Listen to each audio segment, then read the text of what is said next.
అదరగొట్టే కారం రంగు రుచి ఆచి కారం పొడి. సికింద్రాబాద్లో కంటోన్మెంట్ విలీనం వ్యవహారం పొలిటికల్ టర్న్ తీసుకుంటుంది. స్థానిక ఎమ్మెల్యే నిరాహార దీక్షతో కంటోన్మెంట్ విలీనంపై పెద్ద ఎత్తున చర్చ జరుగుతుంది. అసలు కంటోన్మెంట్ విలీనాన్ని ఎందుకు కోరుతున్నారు? గతంలో విలీనం ఖాయమని గెజిట్ నోటిఫికేషన్ వచ్చినా ఎందుకు ఆగింది? ఈ విషయంలో కేంద్ర ప్రభుత్వం ఎలాంటి నిర్ణయం తీసుకోబోతుంది?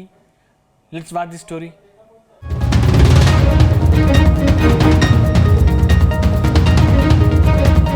సికింద్రాబాద్ కంటోన్మెంట్ను కార్పొరేషన్లో కలపాలన్న ఉద్యమం తీవ్ర రూపం దాల్చుతోంది. కంటోన్మెంట్ను గ్రేటర్లో కలపాలంటూ ఎమ్మెల్యే శ్రీ గణేష్ నిరాహార దీక్ష చేస్తున్నారు. కంటోన్మెంట్ తెలంగాణ, హైదరాబాద్లో భాగమే అయినా అదో ప్రత్యేక సామ్రాజ్యం. ఆ ప్రాంతంతో పాటు చుట్టుపక్కల నివసించే వారికి కొన్ని ఆంక్షలు ఉంటాయి, ఇబ్బందులు ఉంటాయి. అందుకే ప్రజలు కంటోన్మెంట్ను కార్పొరేషన్లో కలపాలని ఉద్యమాలు చేస్తున్నారు. ఇప్పుడు ఈ వ్యవహారం తెలంగాణ రాజకీయాల్లో హాట్ టాపిక్ అవుతోంది. దశాబ్దాలుగా పెండింగ్లో ఉన్న ఈ సమస్య ఎమ్మెల్యే నిరాహార దీక్షతో కొత్త చర్చకు దారితీస్తోంది. అసలు హైదరాబాద్ నడిబొడ్డున ఉన్న కంటోన్మెంట్లో ఏం జరుగుతోంది? ఇప్పుడు ప్రజలు విలీనం కోరుకోవడం సాధ్యమయ్యే పనేనా అన్న చర్చ జరుగుతోంది.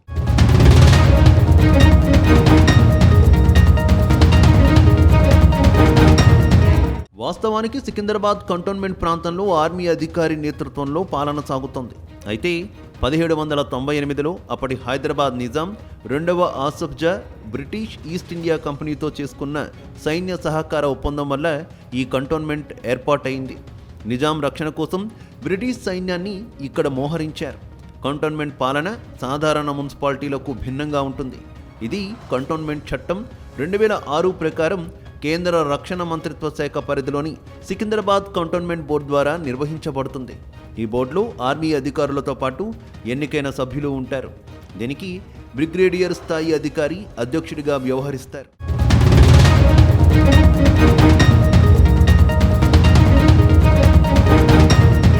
ప్రస్తుతం దేశంలోని రెండో అతిపెద్ద కంటోన్మెంట్ సికింద్రాబాద్ కంటోన్మెంట్ బోర్డు. ఇక్కడ 4 లక్షల మంది వరకు జనాభా నివసిస్తున్నారు. ఇక్కడ రోడ్లు, నీటి సరఫరా, పారిశుద్ధ్యం, భవన నిర్మాణ అనుమతులు వంటి పౌర సేవలను రాష్ట్ర ప్రభుత్వం కాకుండా కేంద్ర బోర్డే పర్యవేక్షిస్తుంది. దీనివల్ల జీహెచ్ఎంసీ పరిధిలో ఉన్న సౌకర్యాలు, పథకాలు ఇక్కడ ప్రజలకు నేరుగా అందడం లేదు. అటు కంటోన్మెంట్ భూములు, దాని నిర్వహణ పూర్తిగా కేంద్ర రక్షణ మంత్రిత్వ శాఖ అధీనంలో ఉంటాయి.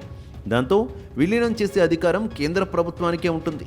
కానీ కంటోన్మెంట్లలో ప్రజాస్వామ్యాన్ని కాపాడాలని కొందరు కోర్టుకు వెళ్లిన ప్రయోజనం లేకుండా పోయింది. దాంతో కొద్ది రోజుల క్రితమే ఢిల్లీ హైకోర్టు ఎన్నికలపై తేల్చాలంటూ కేంద్రానికి స్పష్టమైన సూచన చేసింది. దాంతో కేంద్ర ప్రభుత్వం ఎలా స్పందిస్తుందనేది ఆసక్తిగా మారింది.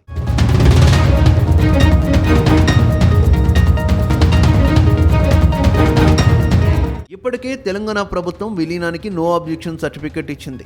కేంద్ర ప్రభుత్వం కూడా 2024 జూన్ నెలలో సికింద్రాబాద్ కంటోన్మెంట్లోని పౌర ప్రాంతాలను జీహెచ్ఎంసీలో విలీనం చేసేందుకు సూత్రప్రాయంగా ఆమోదం తెలుపుతూ గెజిట్ నోటిఫికేషన్ విడుదల చేసింది. ప్రస్తుతం కంటోన్మెంట్ ప్రజలు ప్రధానంగా 2 సమస్యలపై పోరాడుతున్నారు. మొదటిది విలీన ప్రక్రియలో జరుగుతున్న ఆలస్యం. రెండవది స్థానిక సంస్థల ఎన్నికలు జరగకపోవడం వల్ల ప్రజాప్రతినిధులు లేక పౌర సమస్యలు పరిష్కారం కాకపోవడం. సైనిక రక్షణ దృష్ట్యా మూసివేసిన రోడ్లను తెరిపించడం, జీహెచ్ఎంసీ తరహాలో ఉచిత నీటి సరఫరా, ఇతర సంక్షేమ పథకాలు పొందడం కోసం ఈ విలీనం త్వరగా జరగాలని కోరుకుంటున్నారు. ఇప్పుడు ఈ వ్యవహారంపై ఎమ్మెల్యే నిరాహార దీక్షకు దిగడంతో కంటోన్మెంట్ సమస్యలపై ప్రజల్లో పెద్ద ఎత్తున చర్చ జరుగుతోంది.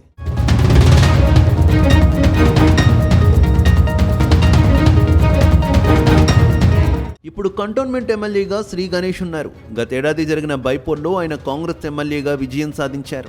ఇప్పుడు ఆయన కంటోన్మెంట్ ప్రాంతాల్లో జీహెచ్ఎంసీలో విలీనం చేయాలని రిలే నిరాహార దీక్షకు దిగారు. ఆయన దీక్షకు కంటోన్మెంట్ ప్రజలు సంపూర్ణ మద్దతు ప్రకటించారు. ప్రతిరోజు వేలాది మంది ప్రజలు నిరాహార దీక్షలో పాల్గొంటున్నారు. రిలే దీక్షలో అందరి నినాదం ఒకటే, కంటోన్మెంట్ ప్రాంతాన్ని జీహెచ్ఎంసీలో విలీనం చేయాలని. అటు ఈ దీక్షకు బీజేపీ మద్దతును కూడా కాంగ్రెస్ ఎమ్మెల్యే కోరుతున్నారు. కంటోన్మెంట్ విలీన అంశంపై ఇప్పటి వరకు పార్లమెంటు సభ్యుడిగా ఉన్న ఈటెల రాజేందర్ మాట్లాడకపోవడం శోచనీయమని ఎమ్మెల్యే అంటున్నారు.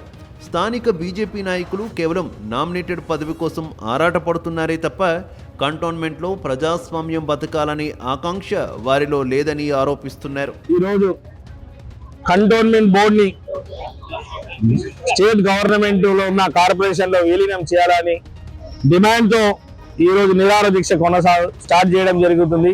ఈ నిరాహార దీక్షలో 2-3 రోజులు చూసిన తర్వాత ఈటల రాజేందర్ గారు మన ఎంపీ గారు ఏం చేస్తారో, కేంద్ర ప్రభుత్వం ఏం చేస్తారో చూసిన తర్వాత భవిష్యత్తు కార్యాచరణ కూడా మీ ముందుకు మీకు తెలుపుతాము.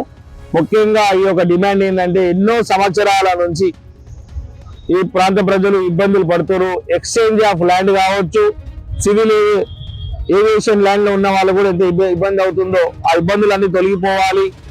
వాళ్ళ కేంద్ర ప్రభుత్వం నుంచి ఏదైనా కూడా రాష్ట్ర ప్రభుత్వం చేయాలన్నా కూడా అన్నింటి ఆంక్షలు ఉన్నాయి. ఆంక్షలంతా తొలగిపోయి బాగా డెవలప్మెంట్ ఏ విధంగా అయితే గౌరవ ముఖ్యమంత్రి రేవంత్ రెడ్డి గారు 1 నెల క్రితం గ్రేటర్ హైదరాబాద్ ని విస్తరించారు. 27 మున్సిపాలిటీస్, 3 కార్పొరేషన్లు కూడా దీంట్లో విలీనం చేసి ఈ యొక్క హైదరాబాద్ ని ఇంకా ఎక్స్టెండ్ చేసి, ఈ ఎక్స్టెన్షన్ లో భాగంగా మన మధ్యలో ఉన్న కంటోన్మెంట్ బోర్డు అన్ని డెవలప్మెంట్ అయిపోతుంది చుట్టుముట్టు, కానీ మన కంటోన్మెంట్ బోర్డు లిమిట్స్ ఉన్న వాళ్ళు డెవలప్మెంట్ అయితే లేదు. మొత్తం మీద కంటోన్మెంట్ సమస్య ఇప్పుడు దేశవ్యాప్తంగా హాట్ టాపిక్ అవుతోంది. ఈ సమస్యపై కేంద్ర ప్రభుత్వం వీలైనంత త్వరగా నిర్ణయం తీసుకోవాలని డిమాండ్ పెరుగుతోంది. ఇప్పుడు నేరుగా స్థానిక ఎమ్మెల్యేనే రంగంలోకి దిగిపోయారు. కంటోన్మెంట్ను విలీనం చేసే వరకు నిరాహార దీక్ష విరమించేది లేదని స్పష్టం చేశారు. దాంతో ఈ వ్యవహారంపై కేంద్ర ప్రభుత్వం ఎలాంటి నిర్ణయం తీసుకుంటుంది అనేది మాత్రం ఇంట్రెస్టింగ్గా మారింది.